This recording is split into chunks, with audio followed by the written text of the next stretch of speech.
உலகம் முழுதும் ஒரு பயணம், ஒரு நாள் என்றாலும் பல தருணம். சிறு இலக்கு செல்லவோ இலக்கு முன் இருந்து ரசித்து. இது ஒரு பட்டாம்பூச்சியின் கதை. பட்டாம்பூச்சிகள் பட்டாம்பூச்சிகள். ஹலோ மைய செல்லக்குட்டீஸ், இன்னைக்கு கிளாஸ் அப்படியே ஸ்டார்ட் பண்ணிட்டோம். எல்லாரும் ஜாலியாக கிளாஸ்க்கு ஜாயின் பண்ணியிருப்பீங்கன்னு நினைக்கிறேன். டக் டிக் டுக்னு எல்லாருமே கிளாஸ்க்கு ஜாயின் பண்ணுறதை பார்க்கும்போது எனக்கு ரொம்ப சந்தோஷமாக இருக்குது. எல்லோரும் கிளாஸை பார்க்குறீங்க, கிளாஸ்க்கு ஜாயின் பண்ணுறீங்க, கிளாஸில் நிறைய விஷயம் படிச்சுக்கிறீங்க அப்படின்னு சொல்லி கேள்விப்படும்போது அப்படியே என்ன சொல்ல, ஸ்பைடர் படத்தில் எல்லாரும் அழும்போது அவருக்கு ஒரு சத்தம் கேட்டு சந்தோஷப்படுவாப்புல இல்லை?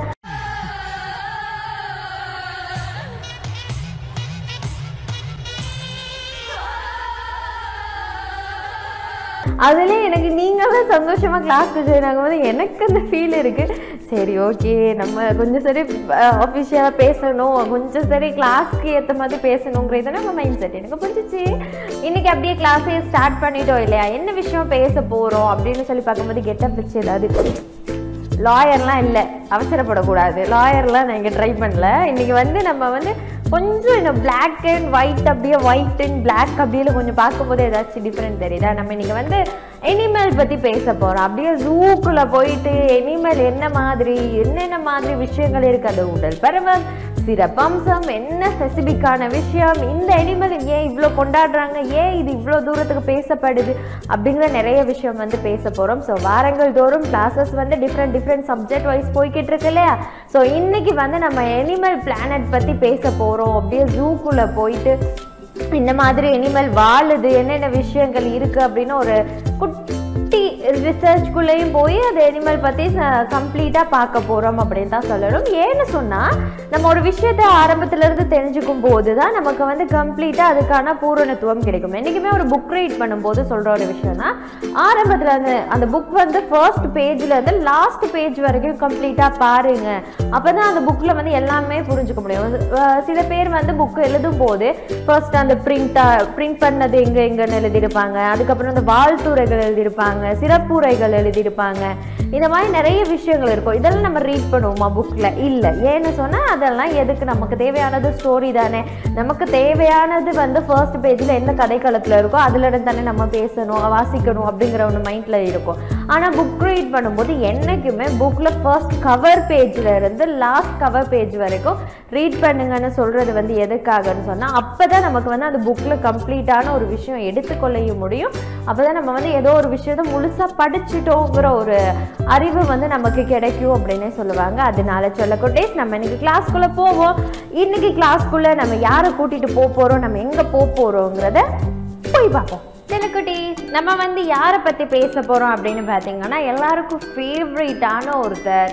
இந்த கேரக்டர் பிடிக்காதவங்க யாருமே இருக்க முடியாது. ஒரு மாதிரி சப்பி, கியூட்டு, அழகு அப்படின்னு நம்ம கொஞ்சிக்கிட்டே இருக்க ஒரு கேரக்டர் தான் நம்ம பேண்டா பற்றி சொல்லணும்னு சொன்னால் நிறைய விஷயம் சொல்ல இருக்குது. எனக்கு பெரிய ஒரு சர்க்கிள், ஒரு பெரிய விஷயத்த உங்களுக்கு கலெக்ட் பண்ணிட்டு வந்திருக்கேன்னு சொல்லணும். அதுக்கு முன்னாடி எல்லாருக்குமே பேண்டான்னு ரொம்ப பிடிக்கும் தானே. ஸோ அவங்க எங்கே வாழ்கிறாங்க, என்ன மாதிரி உலகளாவிய ரீதியில் இருக்காங்க, என்ன மாதிரி செயற்பாடுகள் உட்பட நிறைய விஷயங்கள் பார்க்குறதுக்கு முன்னாடி அவங்களோட குட்டி குட்டி கிளிப்ஸ் கொஞ்சம் பார்த்துட்டு வாங்க. அப்போ தான் இன்னும் கொஞ்சம் உங்களுக்கு சுவாரஸ்யமாக இருக்கும் கிளாஸ்.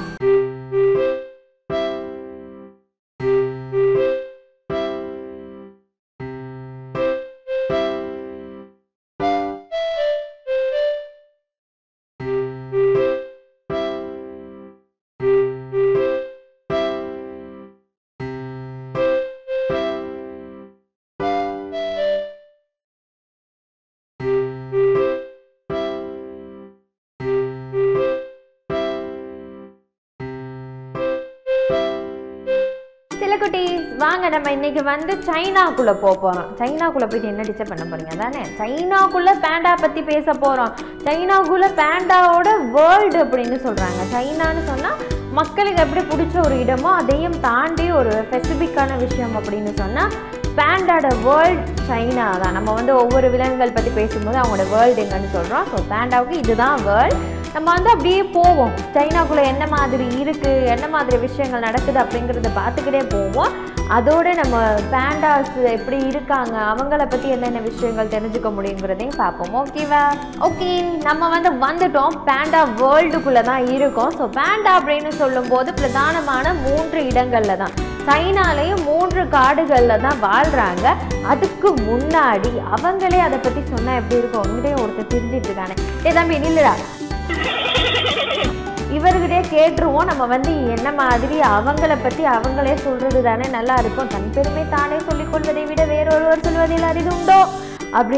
சரி, ஓகே, புரியுது, எனக்கு கோவப்படாதீங்க, புரியுது. சரி, ஓகே, நம்ம வந்து பேண்டா குட்டிக்கிட்டே கேட்டுருவோம் அவங்க என்ன மாதிரி வாழ்கிறாங்க. அவங்கள வச்சு நம்ம அவங்கக்கிட்ட பேசும்போது தான் இன்னும் கொஞ்சம் ஜாலியாக இருக்கும். அதனால நம்ம பேசுவோம். பேண்டா குட்டி, நீங்கள் வந்து சைனா தான் உங்களோட பிறப்பிடம் அப்படின்னு சொல்கிறாங்க. அதையும் தாண்டி நீங்கள் என்னென்ன மாதிரி சைனாக்குள்ளே வாழ்கிறீங்க அப்படிங்கிறது ஒரு குட்டி விஷயத்த சொல்லி கொடுத்தீங்கன்னு சொன்னால் எங்களுக்கு கொஞ்சம் ஈஸியாக இருக்கும்னு நினைக்கிறேன்.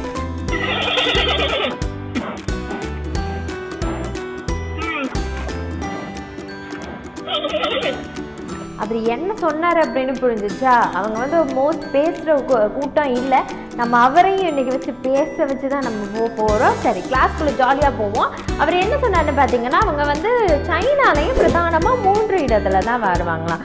சரி, இதை நான் சொல்கிறேன். ஐ திங்க் நான் பேசும்போது உங்களுக்கு எதுவும் டவுட்டாக இருக்கான்னு தெரியல, பட் இருந்தாலும் பேசுவோம். சிச்சுவான், கன்சி, கன்சு அப்படிங்கிற 3 இடத்துல தான் அவங்க வந்து வாழுவாங்களாம். பிரதானமான 3 காடுகள் தான் அவங்களுக்குன்னு இருக்குது. இது மாகாணங்களுக்கு அடிப்படையில் உட்படுத்தப்பட்ட பிரதேசம் அப்படின்னு சொல்கிறாங்க செல்லக்குட்டி.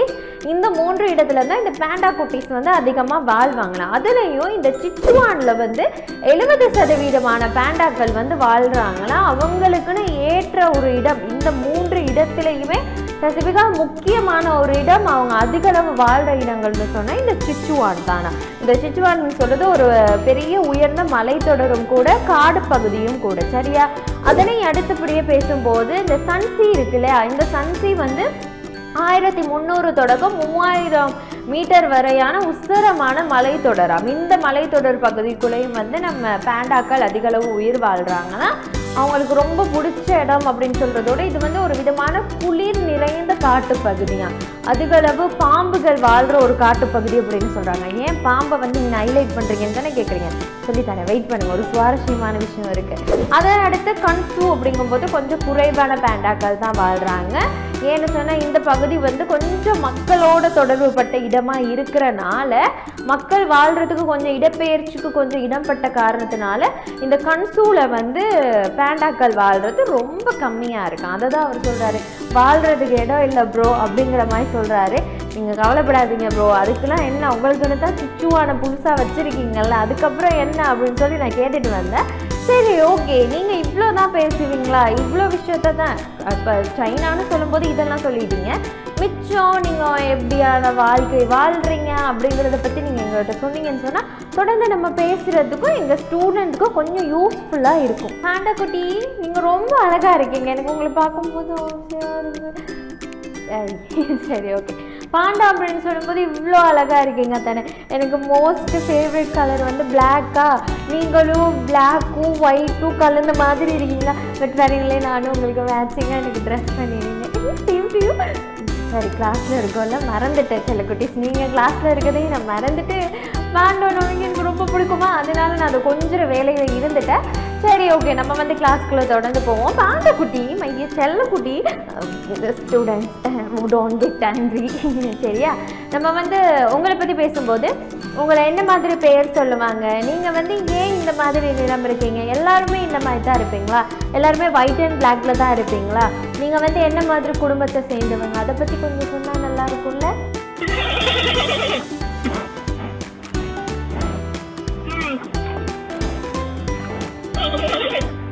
அவர் என்ன சொன்னார் நீங்கள் கவனிச்சிங்களா செல்லக்குட்டீஸ்? அவங்க வந்து நேச்சுரலாகவே ஒயிட் அண்ட் பிளாக் கலர்ஸில் தான் இருப்பாங்களா, லேயர்ஸ் மாதிரி. இப்போ சரி ஓகே. லேயர்ஸ் மாதிரி ஒயிட்டு பிளாக் அப்படின்னு சொல்லி ஃபுல் லேயர்ஸ் இருக்குமா? கண்ணை சுற்றி ஒரு கருப்பு கலர் வளையம் இருக்கும். அப்படியே காது ஒரு மாதிரி பிளாக்காக இருக்கும்.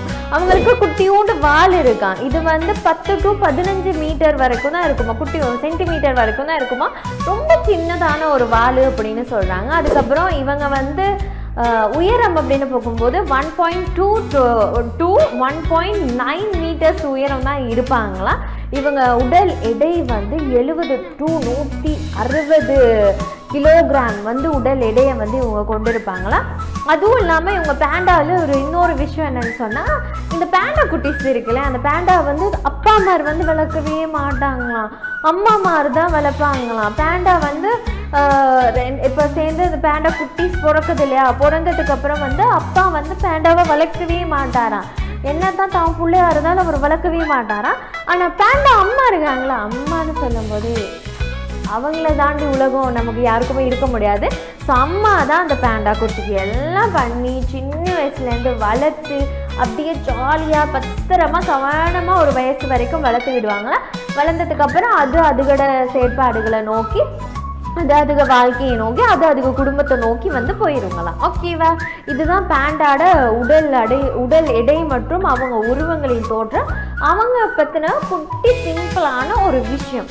அடுத்து பேண்டா என்ன மாதிரி ஃபுட் சாப்பிடும் அப்படின்னு சொல்லி கேட்போமா. நீங்கள் பார்க்குறதெல்லாம் கார்ட்டூன்லையா இருக்கட்டும், எதுலையா இருக்கட்டும், இந்த மூங்கில் மட்டும்தான் சாப்பிட்டுட்டே இருக்கீங்க. அது நல்லா இருக்கு, நான் பார்த்து எங்களுக்கு பிடிச்சிருக்கு. இருந்தாலும் நீங்கள் மூங்கில் மட்டும்தான் சாப்பிடுவீங்களா, வேறு எதுவும் சாப்பிட மாட்டீங்களா? உங்களுக்கு வேறு எதுவுமே பிடிக்காதா? நீங்கள் இந்த மூங்கில மட்டும்தான் ருசிச்சு சாப்பிடுவீங்களா? வேறு சாப்பாடு கொடுத்தா அதை அவாய்ட் பண்ணுவீங்களா?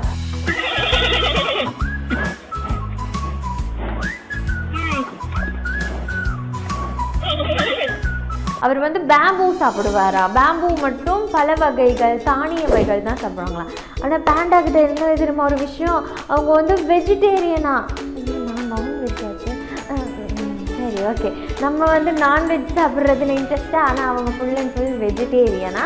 அவங்க பேம்பூ மற்றும் குட்டி இந்த பழங்கள், மரக்கறிகள் அந்த மாதிரி உணவுகள் தான் சாப்பிடுவாங்களாம். அவங்க வேறு எதுவுமே சாப்பிட மாட்டாங்களாம். அப்படியானவங்க தான் அவங்க. வச்சோ சரி ஓகே. வேறு என்ன விஷயம் கேட்கணும் அப்படின்னு சொல்லி பார்த்தீங்கன்னா, ஓகே பேண்டா குட்டீஸ், ஒரு நாளைக்கு நீங்கள் எவ்வளோ சாப்பிடுவீங்க? எவ்வளோ தான் சாப்பிடுவீங்களா? இவ்வளோ தான் உங்களுக்கு சாப்பாடு போதுமா? ஒரு மூங்கில் சாப்பிட்டா காணுமா, இல்லாட்டி கொஞ்சம் பழங்கள் சாப்பிட்டா காணுமா? ஏன்னா எனக்குலாம் ஒரு நாளைக்கு ஒரு 4 பழங்கள் கொடுத்தா போதுமா இருக்கும். உங்களுக்கும் அப்படி தானே குட்டீஸ்? அவர் என்னமோ சொல்கிறாரு, கொஞ்சம் வெயிட் பண்ணி கேளுங்க.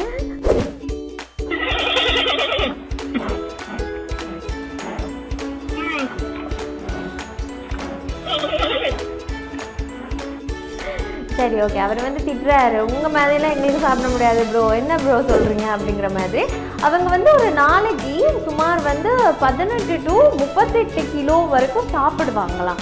அவ்வளோ சாப்பாடு சாப்பிடுவாங்களாம். அவங்க கூடுதல் சாப்பாடில் கவனம் செலுத்துறது அதிகமாக இருக்குமா. ஏன்னா அவங்களுக்கு செரிமானம் அடைகிறதுக்கு ரொம்ப நேரம் எடுக்குமா. அது கொஞ்சம் கொஞ்சமாக செரிமானம் அடைகிற வரைக்கும் இவங்க சாப்பிட்டுக்கிட்டே இருப்பாங்களாம். சாப்பிட்டுக்கிட்டே இருப்பாங்களா. அது செரிமானம் அடைஞ்சிக்கிட்டே இருக்குமா. கொஞ்சம் காமெடியாக இருக்குது தானே. நீ ஒன்று செரிமானம் அடைகிறது இருந்துட்டு சாப்பிடணும், இல்லை சாப்பாடை குறைச்சி சாப்பிடணும். ரெண்டும் இல்லாமல் நீ செரிமானம் அடைஞ்சு நான் சாப்பிடுவேன், எனக்கு ஏன் வேலை தாங்க முக்கியம். நீ செரிமானம் அடைஞ்சாயினா அடையாட்டி என்னன்னு அது கூடயே சண்டைக்கு போகிறாங்க. பட் இருந்தாலும் அவங்க ஒரு நாளைக்கு அதிக அளவு சாப்பிட்றதுக்கு தான் நேரத்தை செலவிடுவாங்களா. அதை தாண்டி இவங்க எவ்வளோ நாள் உயிர் வாழ்வாங்க, இவங்களோட வாழ்க்கை சுழற்சி என்னன்னு கேட்போமா. இப்போ மனிதர்கள் அப்படிங்கும்போது சுமார் இப்போ உலகளாவிய ரீதியில் மனிதர்கள் அப்படின்னு சொல்லும்போது சொல்லக்கூட்டி மினிமம் பெண்கள் அப்படின்னு சொல்லும்போது 65 வயது வரைக்கும் தான் உயிர் வாழ முடியும் அப்படின்னு சொல்கிறாங்க. அதே ஆண்கள் சொல்லும்போது 70 வயதானதுன்னு தான் சொல்கிறாங்க. ஆனால் இருப்பினும் காலப்பகுதிகள் மாற்றப்பெற சொல்ல தெரியாது. நம்மளாம் 40 வயசுலேயே நான்லாம் சரி ஃபீல் பண்ணாதீங்க, அப்படியெல்லாம் அவசரப்பட்டு விட்டுட்டு போக மாட்டேன், நான் உங்களுக்காக இருப்பேன், ஓகேவா. சரி, நம்ம இவ்வளோ விஷயம் பேசியிருக்கோம் தானே. பேண்டா குட்டி, நீங்கள் ரொம்ப அழகாக இருக்கீங்களா, எனக்கு உங்களை பார்த்துட்டே இருக்கணும் போல தோணுது. ஆனால் உங்களை பார்த்துட்டே இருந்தால் இவங்கெல்லாம் கொச்சிட்டு வெளியில் போயிடுவாங்க கிளாஸில். அதனால் நம்ம அதை அவாய்ட் பண்ணிவிட்டு நீங்கள் வாழ்க்கை சுழற்சி இந்த மாதிரி எவ்வளோ நாள் நீங்கள் உயிர் வாழுவீங்க அப்படிங்கிறத கொஞ்சம் சொல்லிக் கொடுத்தீங்கன்னு சொன்னால் ஓகே, இவ்வளோ நாள் இவங்க உயிர் வாழ்வாங்களா? அப்போ நாங்கள் எவ்வளோ நாள் உயிர் வாழ்றதுங்கிறது நாங்கள் பார்க்கலாம் இல்லை?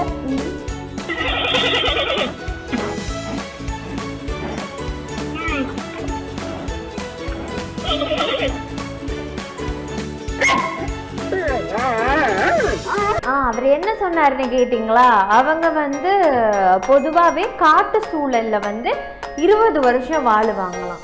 அப்போ 20 வயசுல பேண்டா வச்சுருந்தோம். அப்போ முதல் வயசுல எந்த மாதிரி இருந்தது? சரி, நிச்சயத்தை சொல்லணும்ல. நான் வந்து ஒரு மாதிரி டீப்பாக ஒரு யோசனைக்குள்ளே போயிட்டேன். அப்போ எத்தனை வருஷம் தான் வாழ்வாங்கன்னு. ஆனால் அவங்கள வந்து சிறை பகுதிக்குள்ளே வச்சுருப்பாங்களே, அதாவது ஜூலெல்லாம் அடைச்சி வச்சுருப்பாங்க தானே. அப்போ அவங்க வந்து 30 வருஷம் வாழ்கிறாங்களாம்.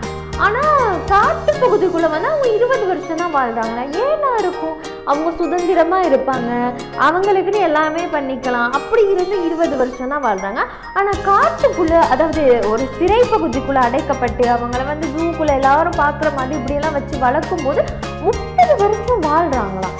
சம்திங் வென்ட் ராங் இல்லை? எப்படி அப்படி வாழ முடியும் அப்படின்னு உங்களுக்கே ஒரு கேள்வி இருந்ததுல எனக்கும் எழும்புது தான். சரி, ஓகே. இருந்தாலும் இந்த பேண்டா குட்டி பற்றி இன்னொரு விஷயம் சொல்லவா? அந்த பேண்டா குட்டி வந்து பிறக்கும் போதே சாதாரணமாக 100 கிராம் தான் இருக்குமா. அவ்வளோதான், அவ்வளோ குட்டி உண்டாதான் அது பிறக்குமா. அதுக்கப்புறம் வளர வளர வளர தான் அது வந்து 70, 80 அப்படின்னு சொல்லி எடைகள் கூடிக்கிட்டே போகுமா. ஏன்னா முழு நேரம் சாப்பிட்றது தானே வேலை, அப்படின்னா அப்படி தான் இருக்கும். நம்மளை பாருங்க. சரி, ஓகே. அதுக்கப்புறம் இவங்களை பற்றி சொல்லணும்னு சொன்னால், இவங்க வந்து உலகளாவிய ரீதியில் ரொம்ப விசேஷமானவங்க அப்படின்னு சொல்கிறாங்க. இவங்க வந்து இப்போ பார்க்கும்போது வந்து 1800 பேர் தான் உயிர் வாழ்ந்துட்டு இருக்காங்கன்னா, அதுவும் சிறைப்பகுதியில் இல்லாமல் காட்டுப்பகுதியை பொறுத்த வரைக்குமே 1800 பேர் தான் வாழ்ந்தாங்கன்னா, சிறை பகுதிக்குள்ளே, அதாவது ஜூக்குள்ளேலாம் வாழ்கிறவங்க ஒரு 300 பேர் இருக்காங்களாம். மொத்தமாக அப்படி இப்படின்னு சுற்றி வளைச்சி பார்க்கும்போது 2100 பேர் வந்து மொத்தமாக உலகளாவிய ரீதியில் வாழ்ந்துட்டு இருக்காங்களாம். இது தொடர்பாக மேலும் டீட்டெயில்ஸ் சொல்கிறேன். அவர்கிட்ட இன்னொரு கேள்வி கேட்போம், ஓகேவா? ஓகே செல்லக்குட்டி, பேண்டா பற்றி தானே பேசிகிட்டு இருக்கோம். பேண்டா வந்து இப்படி இருக்கும், பேண்டா வந்து இப்படி பிறக்கும், இப்படி வளரும், இந்த மாதிரி சாப்பிடும். கொஞ்சம் சோம்பேறி தான். சிங்கம் எப்படி தூங்குறதுல ரொம்ப கவனம் செலுத்துது, இவனுங்க சாப்பிட்றதுல ரொம்ப கவனம் செலுத்துறானுங்க. என்னடா வாழ்க்கை இது? நம்ம என்ன பண்ணுறது? அப்போ நம்மளுக்கு தான் வேலை செய்யணும், சாப்பிடணும், தூங்கணும், எழும்பணும், சமைக்கணும், எவ்வளோ வேலை இருக்குல்ல. இருந்தாலும் மன கஷ்டமாக தான் இருக்குது. நம்மளும் ஒரு பேண்டாவா, ஒரு சிங்கமாக பிறந்திருந்தா என்ன அப்படின்னு தோணுதில்லை? சரி, ஓகே. உங்கள் மைண்ட் வாய்ஸ் எனக்கும் புரியுது. ஓகே, பேண்டா குட்டி, நீங்கள் இவ்வளோதான். உங்கள் வகைகள் என்ன? நீங்கள் மட்டும்தானா, இல்லாட்டி உங்களுக்கு ஏற்ற மாதிரி வகைகள், அதாவது வேறு உறுப்பினர்கள், உறவுகள் இருக்கின்றார்களா? அதை பற்றி நீங்கள் கொஞ்சம் சொன்னீங்கன்னா நல்லாயிருக்கும். அதுக்கப்புறம் நீங்கள் வந்து இன்னும் நிறைய விஷயம் சொல்லணும். நான் அப்படியெல்லாம் விட்டுற மாட்டேன், சொல்லுங்கள்.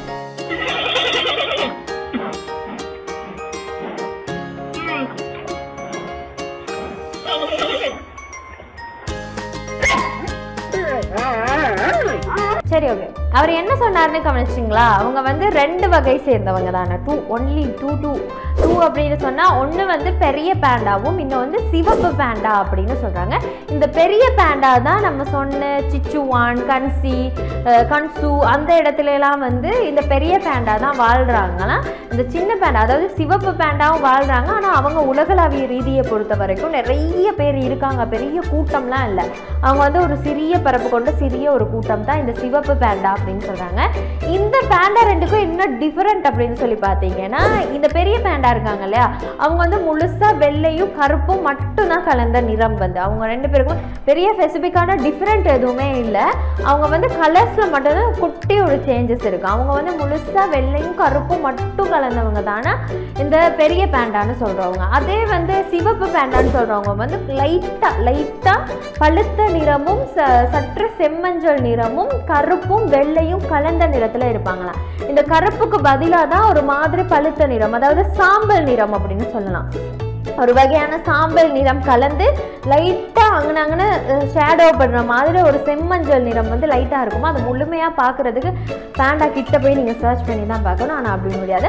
ஆனால் பேண்டா கிட்ட இருக்க ஒரு ஸ்பெசிஃபிக்கான விஷயம் என்ன தெரியுமா? அவங்க யாருக்குமே எந்த டார்ச்சரும் தர மாட்டாங்க. அதுவும் வந்து மக்களுக்கு வந்து மனிதர்களுக்கு வந்து தீங்கு செய்யவே மாட்டாங்கன்னா. பேண்டா வந்து அவ்வளோ அந்த என்ன ஒரு குறும்புத்தனமாக நிறைஞ்ச ஒரு ஜாலியானவங்களாம். அதுவும் இல்லாமல் பேண்டா வந்து இந்த குலுங்குறது சிரிக்காது நான் சொல்கிறேன், அந்த நடக்கிறது குலுங்குறதுலாம் வந்து இந்த குழந்தைங்களுக்கு ரொம்ப பிடிக்கிற மாதிரியும், அந்த குழந்தைங்க அழுவாங்கல்ல, குழந்தைங்க வந்து சினுங்குவாங்கல்ல, அந்த மாதிரி இருக்கும் அப்படின்னு சொல்லி அறிவியல் ஆராய்ச்சிகள் மூலம் சொல்கிறாங்களாம். ஏன்னா அந்த குழந்தைங்க எப்படி செயற்படுமோ லைக் அப்படி தான் பேண்டாவும் வந்து செயற்படுமா. இதுதான் ஒரு முக்கியமான ஒரு விஷயம்.